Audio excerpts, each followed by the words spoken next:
ভগবান রামচন্দ্রের লীলাভূমি সেই চিত্রকূট। আমরা চিত্রকূটে রয়েছি। ক্লাস শেষ করে আমরা অযোধ্যার দিকে রওনা দেব। রামচরিত মানসে বর্ণনা করা হয়েছে সুন্দর বন হেতু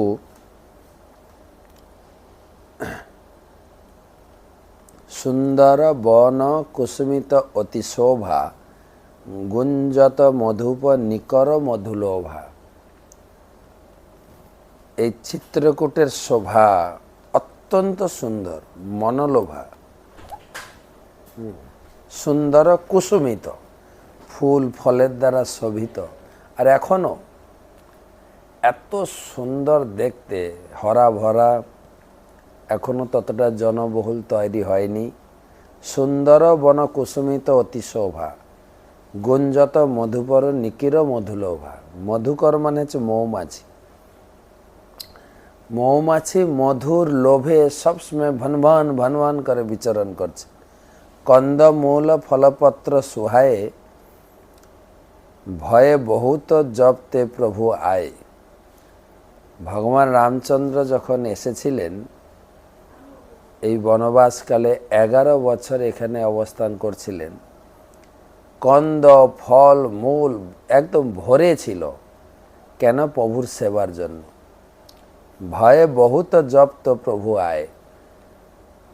প্রভু রামচন্দ্রের সেবার জন্য ফল মূল এখনো দেখি, এত জঙ্গল আর জঙ্গল চারিদিকে। তো কালকে যখন আসছিলাম দেখছিলাম ফল ফুল, কিছু কিছু ফল গাছ আছে যেগুলো আমি চিনি না, কিন্তু আমলকি ডাল ভেঙে পড়েছে একদম। এত আমলকি, কিছু আমলকি তুলে আমরা গাড়ি দাঁড় করে আমলকি তুলে খাওয়া শুরু করলাম। আমলকির গাছে ভরে গেছে, একদম ডাল একদম ভর্তি আমলকি ফলে। সেজন্য বলছেন কন্দ মূল ফল পত্র সোহায়। কন্দ মূল, কন্দমূলও বাজারে পাওয়া যাচ্ছে, বিক্রি করছেন, যেগুলো রামচন্দ্র ভগবান খেয়েছিলেন। দেখি মনোহর শৈল অনুপা। শৈল মানে পর্বত, পর্বতের অনুপম শোভা। আমরা কামদগিরি, যা কামতানাথ পর্বত, হ্যাঁ, যেটা পরিক্রমা করলাম, দর্শন করলাম, সেই কামতানাথকে বলা হয় ভগবান রামচন্দ্র স্বয়ং। যেরকম বৃন্দাবনে গিরি গোবর্ধন, গিরি গোবর্ধন একাধারে তিনি স্বয়ং বিষ্ণুর প্রকাশ। বৃন্দাবনে 3 পাহাড়, ব্রহ্মা বিষ্ণু মহেশ্বর 3 জন পাহাড় রূপে প্রকাশিত হয়ে ভগবানের সেবা বিধান করছে। ভগবানের বৃন্দাবনকে সাজিয়ে রেখেছেন, ভগবানের বৃন্দাবনকে সুন্দর সুশোভিত এবং আকর্ষণীয় করে রেখেছে। ভগবান বিষ্ণু হচ্ছেন গোবর্ধন পাহাড়, ব্রহ্মা হচ্ছেন বর্ষনা পাহাড়, আর শিব হচ্ছেন নন্দীশ্বর পাহাড় বা নন্দগ্রামে নন্দীশ্বর পাহাড়। ঠিক সেই রকম এই কামতাগিরি বা কামতানাথ, এর ভৌগোলিক নাম বা এমনি নাম ছিল চিত্রকূট। চিত্র বিচিত্র, কূট, কূট মানে এটা টিলা, হ্যাঁ, ত্রিকূট, চিত্রকূট নাম শুনে। চিত্র বিচিত্রে ভরা, অত্যন্ত বিচিত্রময় এই পর্বত। এই পর্বতের কিছু অংশ মহারাষ্ট্রে, এমপি মধ্যপ্রদেশ, কিছু অংশ উত্তর, যেরকম গোবর্ধন কিছু অংশ উত্তরপ্রদেশ, কিছু অংশ চলে গেছে রাজস্থানে বৃন্দাবনে। ঠিক এটাও তাই। চিত্রকূট পর্বতটা গোবর্ধনের মতো এত বড় না। গোবর্ধন তো 21 কিলোমিটার, এই চিত্রকূট পর্বত 5 কিলোমিটার আমরা পরিক্রমা করলাম। দর্শনীয় স্থান অনেক। দেখি মনোহর শৈল অনুপা, অত্যন্ত মনোহর শৈল, চিত্র বিচিত্র চিত্রকূট। ভগবান রামচন্দ্র এতে নিবাস করছিলেন, আশ্রয় নিয়েছিলেন 11 বছর। 12 বছর বনবাস ছিল, 11 বছর এখানে ছিলেন। তিনি সেই গোবর্ধনের মতো তিনি রামচন্দ্র, আর তিনি ভক্তরূপে ভগবান রামচন্দ্রের সেবক। গোবর্ধন দুই রকম, ভগবান বিষ্ণুর প্রকাশ, আবার গোবর্ধন হরিদাস বর্জ, ভগবানের ভক্ত। এটাও তাই। ভগবান রামচন্দ্র এখানে অবস্থান করছিলেন। ভগবান রামচন্দ্র যখন চলে যাবেন তখন তিনি ভগবানের কাছে প্রার্থনা করলেন, আপনি চলে যাচ্ছেন, আমার অবস্থা কি হবে?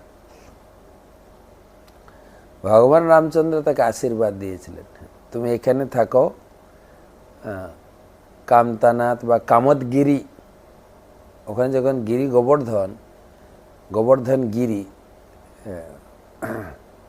কবে গোবর্ধন গিরি হেরিব নয়ন ভরি, কবে হবে রাধা কুণ্ডে বাস, নরোত্তম দাস ঠাকুর লিখেছেন। ঠিক ওটা ছিল গোবর্ধন গিরি, এটা হচ্ছে কামতাগিরি, কামদগিরি, কামতানাথ, কামদগিরি গিরি। এটাও তোমার নাম হবে কামদগিরি। আমি চলে গেলেও, আমি তো 100 রূপে এখানে আছি, কিন্তু আমার অনেক ভক্ত আসবে তোমাকে দর্শন করতে, পরিক্রমা করতে, তুমি সকলের কামনা পূর্ণ করবে, কামদগিরি। তো সেই দেখি মনোহর শৈল অনুপা, রহে তহু অনুজ সহিত সুরভূপা, সেই অনুপম পর্বতে শৈলে ছোট ভাইকে নিয়ে সুরভূপা দেবতাদের আরাধ্য ভগবান রামচন্দ্র এখানে আছেন। মধুকর খগমিগ তনু ভরি দেবা, মধুকর মৌমাছি, মৃগ, খগ, কত পশু পাখি, কসহিং সিদ্ধ মুনি প্রভুকে সেবা। আর তখন থেকে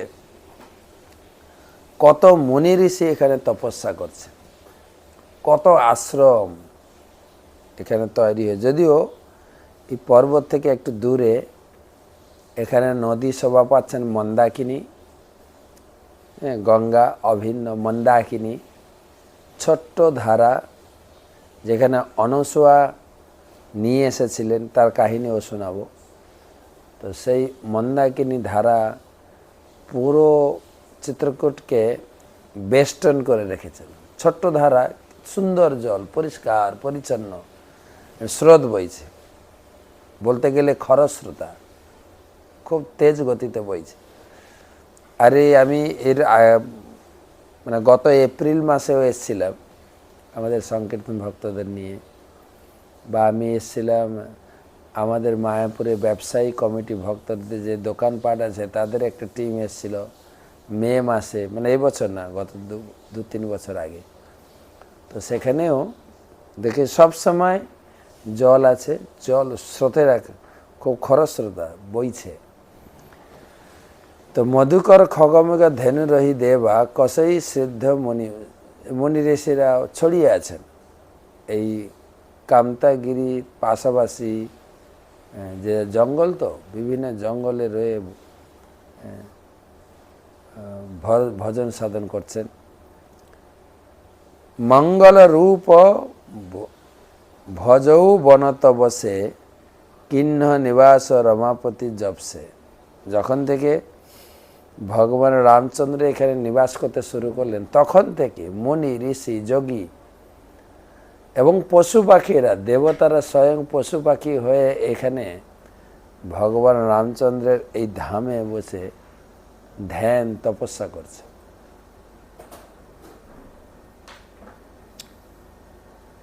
ফটিক শিলা অতি প্রভু সুহাই, সুখ আসিন তোহা দো ভাই।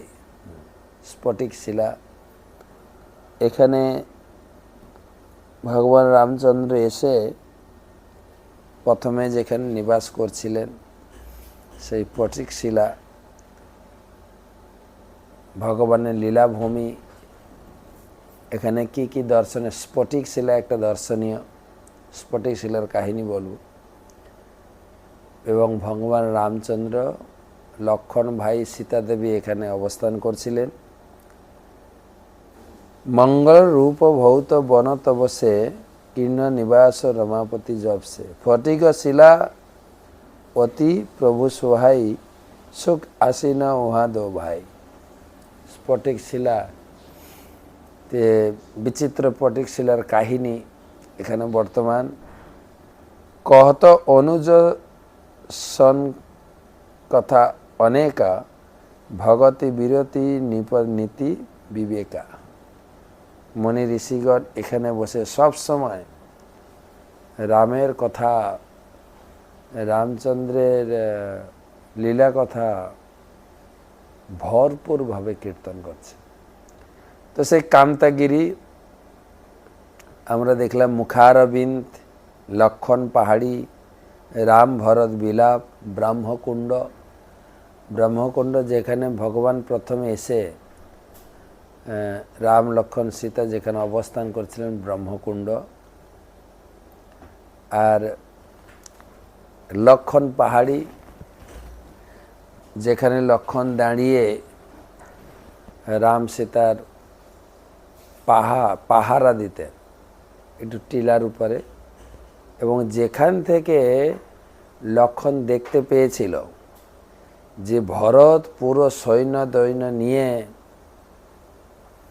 ভগবান রামচন্দ্রকে আক্রমণ করতে আসে। ও ভাবছিল আক্রমণ করতে, কিন্তু ভরত তো এসেছিলেন প্রভু রামচন্দ্রকে এখান থেকে ফিরিয়ে নেওয়ার জন্য। সে উপর থেকে নেমে দৌড়ে গিয়ে প্রভু রামচন্দ্রের কাছে অভিযোগ করে, ভরত আসছে আমাদের আক্রমণ করতে। ভগবান রামচন্দ্র হাসছিলেন, বলে তুমি চিন্তা করো না, আমি আছি, দেখছি। এবং একটা স্থান আছে রাম ভরত মিলিত হয়েছিলেন, যেখানে ভরত এসে প্রভু রামচন্দ্রকে দণ্ডবত প্রণাম করে তাকে ফিরিয়ে নেওয়ার জন্য আকুতি মিনতি করলেন। ভগবান ত্রেতা যুগে 4 রূপে তিনি প্রকট হয়েছিলেন, 4 অংশে। বাসুদেব, শঙ্কর্ষণ, অনিরুদ্ধ, প্রদ্যুম্ন আছে না, চতুর্ভুজ, সেই 4 জন এসেছিলেন। রাম লক্ষণ সীতা হনুমান, রাম লক্ষণ ভরত শত্রুঘ্ন। আর সীতাও 4 রূপে এসেছিলেন। সীতা, তারপরে মান্ডবী, সীতা, মান্ডবী, উর্মিলা, সুতকীর্তি। উর্মিলা ছিলেন লক্ষণের স্ত্রী, ভরতের স্ত্রী মান্ডবী, আর সুতকীর্তি শত্রুঘ্নের স্ত্রী।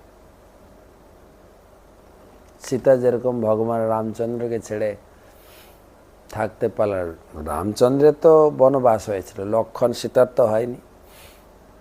সীতা ভগবান রামচন্দ্রকে ছেড়ে থাকতে পারলেন না, তিনি যাবেন, বায়না ধরলেন। আর লক্ষণেরও ইচ্ছা হলো, ভাইকে ছেড়ে আমি কি করে থাক। তখন উর্মিলাকে জিজ্ঞেস করলেন, না, প্রথমে মাকে সুমিত্রাকে জিজ্ঞেস করলেন যে মা, আমি দাদার সঙ্গে বনবাসে যাব। তখন সুমিত্রা বললেন, তুমি তো এখন আমার সম্পদ না, তোমার স্ত্রীর সম্পদ, তুমি স্ত্রীকে জিজ্ঞাসা করো। তো উর্মিলাকে জিজ্ঞাসা করলেন লক্ষণ, উর্মিলা সঙ্গে সঙ্গে রাজি, যে হ্যাঁ, সেটা আবার আমাকে জিজ্ঞেস করতে হবে, তুমি যাও, নিশ্চিতে যাও।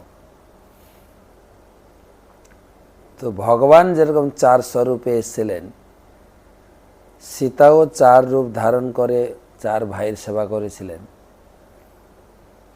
এবং ভরত এসে যখন এত মিনতি করলেন যে ভাই, আমার তো রাজ্য নেওয়ার কোনো প্রশ্নই আসে না, যা দুর্ঘটনা ঘটে গেছে, তোমাকে ফেরত যেতে হবে, তুমি চলো। বলছে না, আমি তো বচনবদ্ধ, প্রতিশ্রুতিবদ্ধ, তা আমি তো যেতে পারবো না। অনেক অনুনয় বিনয় করলেন, ভগবান রামচন্দ্র বুঝাতে চেষ্টা করেন, ভরত বুঝছেই না। লাস্টে বললেন যে তুমি তোমার পাদুকা দাও, পাদুকা হবে রাজা, আমি তার প্রতিনিধিত্ব হয়ে তোমার আদেশ পালন করব। সেই পাদুকা এখান থেকে সেই ভরত মিলাপ, যেখানে রাম এবং ভরত মিলিত হয়েছিলেন, আলিঙ্গিত বিগ্রহ আছে, এবং সেখান থেকে পাদুকা চেয়ে নিয়ে তিনি গেছিলেন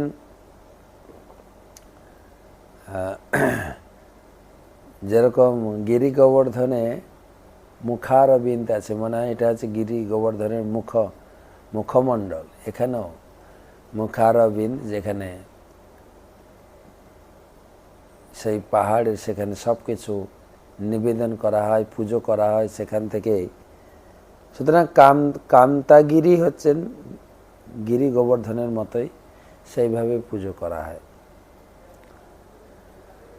আছে একটু পাহাড় থেকে, এই চিত্রকূট পর্বত থেকে অল্প একটু দূরে রামসজ্জা, যেখানে ভগবান রামচন্দ্র তিনি শয়ন করতেন, ভূমিসজ্জা, সেই পাথর এখনও রয়েছে ভগবান রামচন্দ্রের মাপে। আমরা পরিক্রমা, অপূর্ব সুন্দর দেখতে, পরিক্রমা করলাম। তারপরে স্ফটিক শিলা যে কথাটা এসেছিল, ভগবান রামচন্দ্র এখানে তিনি বনবাসে রয়েছিলেন, এক পক্ষে তিনি বৃন্দাবনের মতো মাধুর্য রস আস্বাদন করেছেন, সীতার সঙ্গে বিহার করেছেন, সীতাকে তিনি শৃঙ্গার করতেন, একদিন শৃঙ্গার করছেন। আর জয়ন্ত, ইন্দ্রের ছেলে জয়ন্ত, সে উপর থেকে দেখে বিভ্রান্ত হয়ে গেল, এ কে? একজন সুন্দরী মহিলার প্রতি আসক্ত হয়ে তাকে নিজে হাতে আলতা পরাচ্ছেন, শৃঙ্গার করছেন। তো আমি পরীক্ষা নেব, কোথাও কোথাও বলা আছে আমি পরীক্ষা নেব, আবার কোথাও কোথাও লেখা আছে সে সীতা দেবীর রূপের প্রতি আকৃষ্ট হয়েছিল, সীতা দেবীর গায়ে ঠক্কর মেরেছে, কাক রূপ ধারণ করে সীতাকে ডিস্টার্ব করেছিল এবং তার আভূষণ শৃঙ্গারকে নষ্ট করেছিল।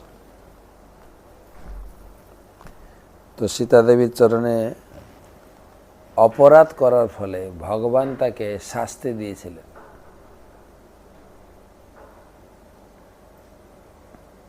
তীর মেরে তার একটা চোখ কানা করে দিয়েছেন।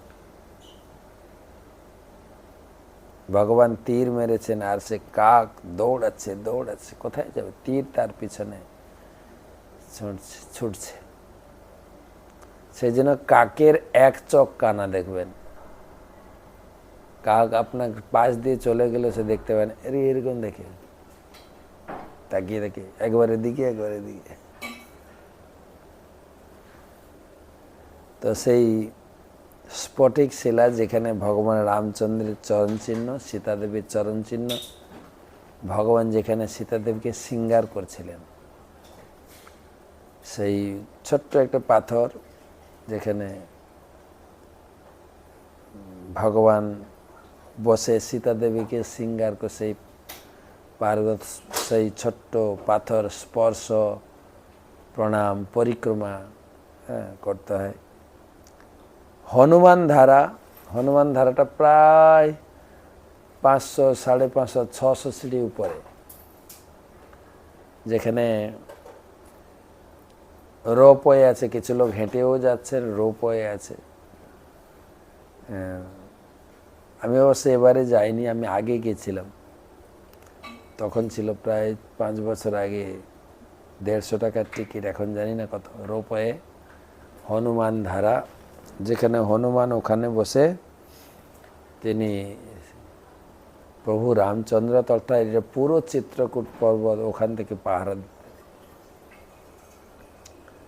এবং ভগবান যখন চলে যান, হনুমান তখন প্রার্থনা করেছিলেন, হে প্রভু আপনি চলে যাচ্ছেন, কারণ ভগবান তো এই জগৎ ছেড়ে যখন লীলা সমাপন করে গুপ্তার ঘাটে তিনি চলে গেলেন, সেই গুপ্তার ঘাটে আমরা যাব, তখন হনুমানকে দায়িত্ব দিয়ে হনুমানকে রাজা করেছিলেন। হনুমান হচ্ছেন ভগবান রামচন্দ্রের বা সীতাদেবের বড় ছেলে, মানসপুত্র। লবকুশ ছেলে ছিলেন, কিন্তু হনুমান ছিলেন মানসপুত্র। তো হনুমানকে রাজা করা হয়েছিল, সেই গড়ি আছে ওখানে অযোধ্যাতে, হনুমান গড়ি। এখানেও তিনি উঁচু টিলাতে রয়েছেন। আরেকটা ছিল, যখন লঙ্কাকে জ্বালিয়ে ফিরলেন,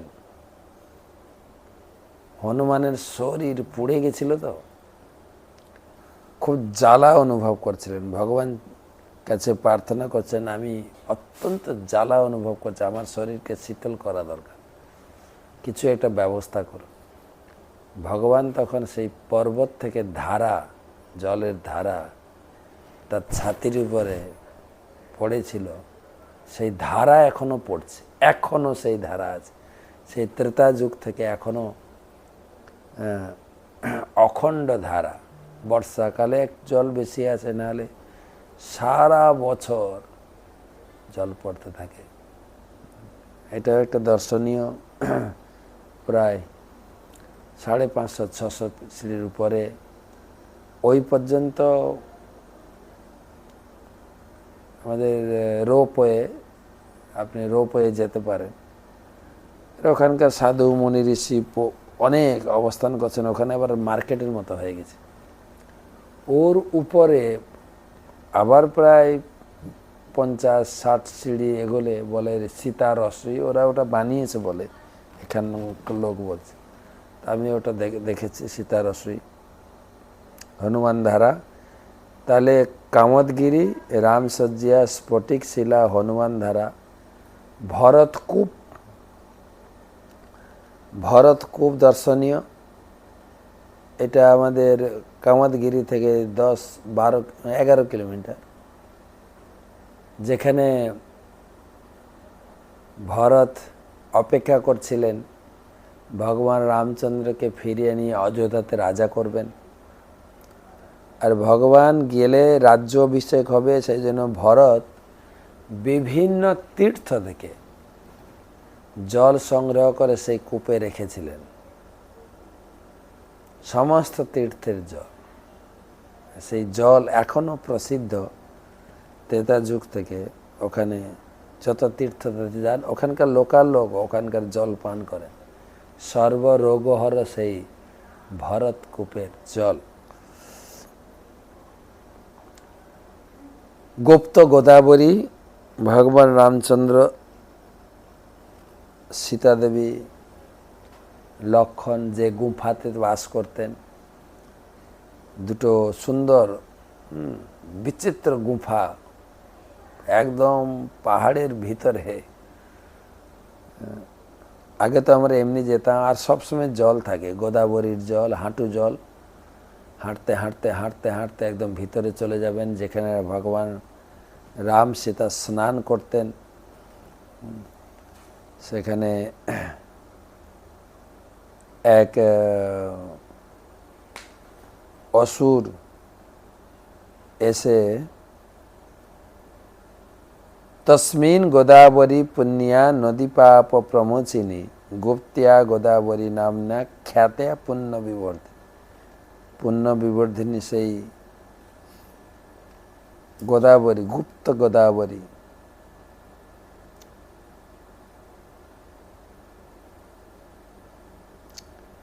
প্রথমই দেবস্থয়ী সিদ্ধি গুফা রাখি रुचिर बनाए राम कृपा निधि कछुक दीन बास करेंगे आए। खटखटी एक असुर এসে সীতা দেবীর সমস্ত বসনপত্র চুরি করে, মানে বস্ত্র চুরি করে নিয়ে চলে যায়। ভগবান রামচন্দ্র ক্রোধান্বিত হয়ে তাকে পাথর বানিয়ে দিয়েছে সেই গুফার মধ্যে, খটখটি পাথর। তখন সে অসুর ভগবানের কাছে ক্ষমা প্রার্থনা করলেন। ভগবান বললেন, তুমি এখানে থাকো, যত তীর্থযাত্রী আসবে তাদের সব তুমি পাপ খেয়ে বেঁচে থাকবে।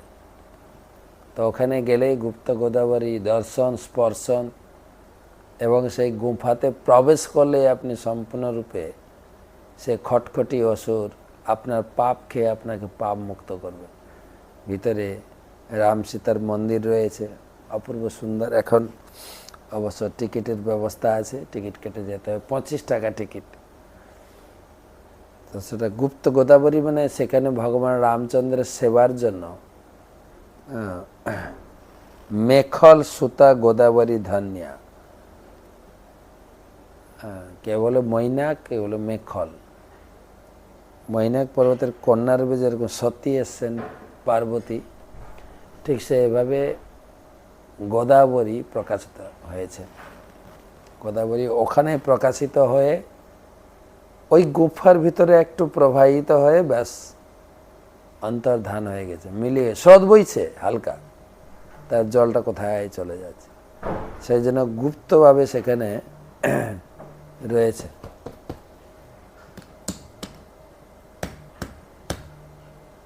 তো ফোনটা ধরে,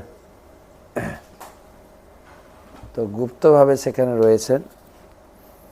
তারপরে অত্রি অনসুয়া, অত্রি অনসুয়া, আপনারা অত্রি অনসুয়ার কাহিনী পড়ে থাকবেন ভাগবতমের 3য় স্কন্ধে।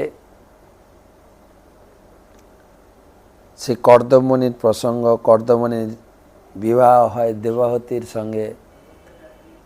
দেবাহতি তাদের 9 কন্যা হয়েছিল, 9 সুন্দরী কন্যা, 9 ঋষির সঙ্গে বিবাহ হয়। 9 জন কন্যা, কলার সঙ্গে মরিচির বিবাহ হয়, অনসুয়ার সঙ্গে অত্রি, শ্রদ্ধার সঙ্গে অঙ্গিরা, হবিবুর সঙ্গে পুলস্ত, অথর্বা শান্তির সঙ্গে অথর্বা, গতির সঙ্গে পুলহ, ক্রিয়ার সঙ্গে ক্রতু, খ্যাতির সঙ্গে ভৃগু, অরুন্ধতির সঙ্গে বশিষ্ঠ। এই 9 মেয়ে। তো অত্রির সঙ্গে অনসুয়ার বিবাহ হয়েছিল। তারা এই জায়গায় তপস্যা করেছিলেন, গভীর তপস্যা।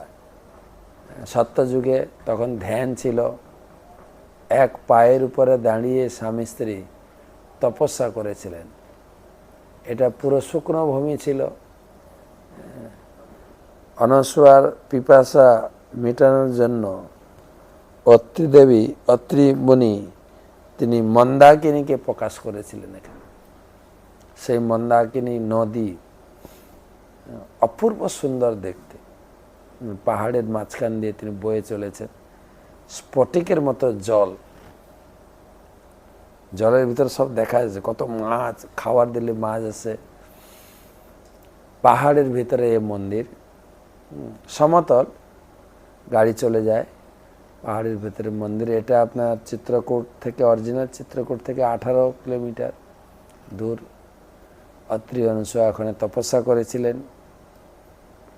ভাগবতমে 3য় স্কন্ধে দেখা যায় তাদের দত্তাত্রেয় ভগবান তাদের গর্ভে আবির্ভূত হয়েছিলেন, পুত্ররূপে, গর্ভে ঠিক নয়, পুত্ররূপে আবির্ভূত হয়েছিলেন। অত্রি অনুসূয়া তারা প্রার্থনা করছিলেন ভগবানের কাছে, হে সৃষ্টিকর্তা, হে পালনকর্তা, হে ধ্বংসকর্তা, আপনাকে পুত্ররূপে পেতে চাই। তো 3 জন দেবতা এসে গেছেন, সেই তাদের কুটিরকে আলোকিত করে ব্রহ্মা, বিষ্ণু, মহেশ্বর 3 জন। অত্রি অনুসূয়া তাদের ধ্যান থেকে প্রকাশিত হয়ে তাদেরকে প্রণাম করেছেন। বলছে, আপনারা 3 জন কে? আমি তো একজনকে ডেকেছি, যিনি এই জগতের কর্তা। বলে, হ্যাঁ, তুমি একজনকে ডেকেছ, 3 রূপে ডেকেছ, সৃষ্টিকর্তা, পালনকর্তা, ধ্বংসকর্তা। আমরা 3 জনই 3 কাজে নিযুক্ত হয়েছি, তাই 3 জন তোমার ডাকে সাড়া দিয়ে এসে গেছি। আর সতী অনসূয়া, অনসূয়ার যে সতীত্ব ছিল, তার সতীত্বর বাৎসল্যে 3 জন, আচ্ছা 3 জন যখন আপনারা এসেছেন, 3 জনই আমার পুত্রত্ব প্রাপ্ত হন, পুত্র হয়ে যান। সেই ব্রহ্মার অংশে সোম, বিষ্ণুর অংশে দত্তাত্রেয়, শিবের অংশে দুর্বাসা, সেই অত্রি অনসূয়ার আশ্রম, যেখানে সতীত্বের শক্তি সেখানে বিরাজ করছে, সতীত্বের শক্তি। তো সেটা দর্শন করলাম, আমাদের সতী অনসূয়া। তারপরে রয়েছে রামঘাট, যেখানে মন্দাকিনীর সুন্দর আরতি, সন্ধ্যা আরতি, বহু মুনি ঋষিদের আবাসস্থল, সেখানে ধামেশ্বর শিব, এবং রয়েছে তুলসীদাসের ভজন কুঠির, অনেক কিছু আছে দর্শনীয়। সন্ধ্যা হলেই এত বিচিত্র আলোক ঝটায় সেজে উঠে, এবং কাঁসর, ঘণ্টা, শঙ্খধ্বনিতে ভরপুর, মন মাতানো, হৃদয় নাচানো, হৃদয়কে স্পর্শ করে যায় সেই রামঘাটের বিচিত্র শোভা।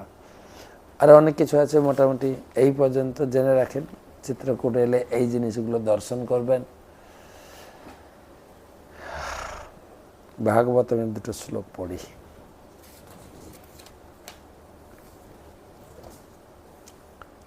বন্দে অহম শ্রীগুরো শ্রীযুত পদকমলম শ্রীগুরুন বৈষ্ণবাংশ শ্রীরূপম সাগ্রজাতম সহগণ রঘুনাথান্বিতম তম সজীবম সাদ্বৈতম সাবধূতম পরিজন সহিতম কৃষ্ণ চৈতন্য দেবম শ্রীরাধা কৃষ্ণ পাদান সহগণ ললিতা শ্রী বিশাখান্বিতাংশ্চ।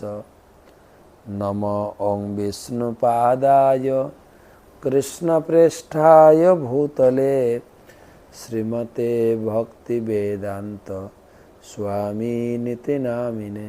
নমস্তে সারস্বতে দেবে গৌরবাণী প্রচারিণে निर्विशेष शून्यवादी पाश्चात्य देश तारिणे। नमो ओं विष्णुपादाय कृष्णप्रेष्ठाय भूतले श्रीमते जयपताका स्वामिनिति नामिने। नमाचार्य पादाय निताय कृपा प्रदायिने गौरकथा धामदाय नगर ग्राम तारिणे। जय श्री कृष्ण चैतन्य प्रभु नित्यानंद श्री अद्वैत गदाधर श्रीवासदि श्री गौरभक्तवृंद। हरे कृष्ण कृष्ण कृष्ण हरे हरे, हरे राम राम राम हरे हरे। तमादिदेवं करुणानिधानं तमालवर्णं सुहितावतारम् अपार संसार समुद्रसेत भजामहे भागवत स्वरूपम। ग्रंथ श्रीमद्भागवतम पंचम स्कंदे 21 अध्याय पंचम श्लोक থেকে आलोचना। যদা বৃশ্চিকাদিষু পঞ্চসু বর্ততে তদাহোরাত্রাণি বিপর্যয়ানি ভবন্তি। যদা বৃশ্চিকাদিষু পঞ্চসু বর্ততে তদা হোরাত্রাণি বিপর্যয়ানি ভবন্তি। সূর্য যখন বৃশ্চিকাদি পঞ্চম রাশিতে অবস্থান করেন তখন দিবাভাগ হ্রাস পায়, রাত্রি বৃদ্ধি পায় মকর রাশি পর্যন্ত। তারপর ধীরে ধীরে মেষ রাশিতে পুনরায় রাত্রি সমান হয়ে থাকে। এই দিন ছোট বড় তারই বর্ণনা দিচ্ছেন।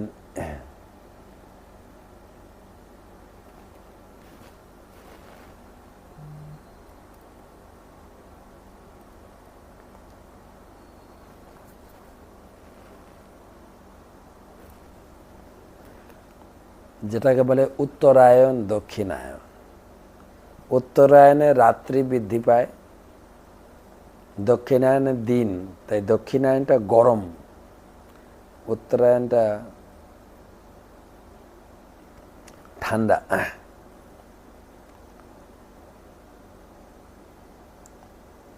বলছেন বৃশ্চিক রাশি থেকে মকর রাশি পর্যন্ত হচ্ছে দক্ষিণায়ন, আবার মকর রাশি মানে মকর সংক্রান্তি বলে না, ধরুন আপনার 14-15 মার্চ মকর সংক্রান্তি মেলা বসে, মাঘ মেলা বসে, সেখান থেকে উত্তরায়ণ শুরু হয়, 6 মাস চলবে। ধরুন জানুয়ারি থেকে জুন, এই 6 মাস তিথি আছে, একটা ডেট তিথি আছে। মকর সংক্রান্তি থেকে সাধারণত 14-15 এই জানুয়ারি এই মকর সংক্রান্তি, আর ওই জুনের ওইরকমই 20-21 তারিখ পর্যন্ত সাধারণত নেটে দেখায় 21শে জানুয়ারি থেকে 21শে জুন পর্যন্ত, বা কোথায় কোথায় লেখা আছে 21শে ডিসেম্বর, 21শে ডিসেম্বর বা 25শে ডিসেম্বর বলা হয় না, যে বড়দিনের ছুটি।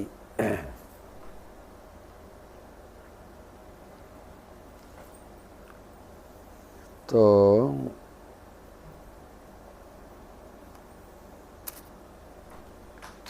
যাবৎ দক্ষিণায়ন মহানি বর্ধন্তে যাবদুদগয়নম রাত্রয়, যাবৎ দক্ষিণায়ন মহানি বর্ধন্তে যাবদুদগয়নম রাত্রয়। সূর্যের দক্ষিণায়ন পর্যন্ত দিবাভাগ বৃদ্ধি পেতে থাকে, উত্তরায়ণ পর্যন্ত রাত্রি বৃদ্ধি পেতে। উত্তরায়ণের রাত বেড়ে যায়, তখন ঠান্ডা বাড়ে, রাত বাড়লে ঠান্ডা, দিন বাড়লে গরম। এবং নবকোটয় এক পঞ্চস্বল্পখানি যোজনানাম মাসোত্তর গিরিপরিবর্তন সৌপদিশন্তি তস্মিন্নৈদ্রিং পুরীং পূর্বস্মারে রোদে বধানীং নাম দক্ষিণত জাম্যাম সংযমনীং নাম পঞ্চাৎ বারুণীং নিম্লোচনীং নাম উত্তরত সৌম্যাং বিভাবরীং নাম তাসুদয় মধ্যাহ্নান্তময় নিশিথানিতি ভূতানাং প্রবৃত্তি নিবৃত্তি নিমিত্তানি সময় বিশেষেণ মেরশ্চতুর্দিশম। হে রাজন, আমি পূর্বেই বর্ণনা করেছি, পণ্ডিতেরা নির্ণয় করেছেন যে সূর্য মানসোত্তর পর্বতের চতুর্দিকে মণ্ডলাকারে 9,51,00,000 যোজন ভ্রমণ করেন। মানসোত্তর মানে মানস সরোবর, মানসোত্তর সরোবরের বা মানসোত্তর পর্বতের সুমেরুর পূর্ব দিকে দেবধানী নামে ইন্দ্রের, দক্ষিণে সংযমী নামে যমের, পশ্চিমে নিম্লোচনী নামে বরুণের, উত্তরে বিভাবরী নামে চন্দ্রের পুরী রয়েছে। আলাদা আলাদা রাজধানী। হ্যাঁ, সুমেরুতে ইন্দ্রের রাজধানী আছে, দক্ষিণে যমের রাজধানী সংযমিনী পুরী, পশ্চিমে নিম্লোচনী নামে বরুণের রাজধানী, আর উত্তরে বিভাবরী চন্দ্রের রাজধানী। সেই সমস্ত পুরীতে কাল বিশেষে সূর্যোদয়, মধ্যাহ্ন, সূর্যাস্ত, মধ্যরাত্রি হয়ে থাকে। তারপরে সমস্ত জীব তাদের কর্মে প্রবৃত্ত হয় অথবা নিবৃত্তি হয়। সূর্য উঠলেই সবার কাজবাজ শুরু হয়, আর সূর্য অস্তাচল গেলেই সবার কর্মনিবৃত্তি, ঘরে গিয়ে বিশ্রাম করো। কিন্তু কলিযুগের প্রভাবে দিন রাত্রি এখন সমান হয়ে গেছে, দিন রাত লোক খাটছে, বিশ্রাম আর কোথায়, দিন রাত। একটা ছোট্ট সংসার চালাতে মানুষ দিন রাত অক্লান্ত পরিশ্রম করছে, তারই বর্ণনা এখানে রয়েছে। সূর্যের উদয় হলে কর্মের প্রবৃত্তি শুরু হয়, সূর্য অস্ত গেলে কর্মের নিবৃত্তি, বিশ্রাম। তো আমাদের আজকে এই পর্যন্ত বিশ্রাম থাক।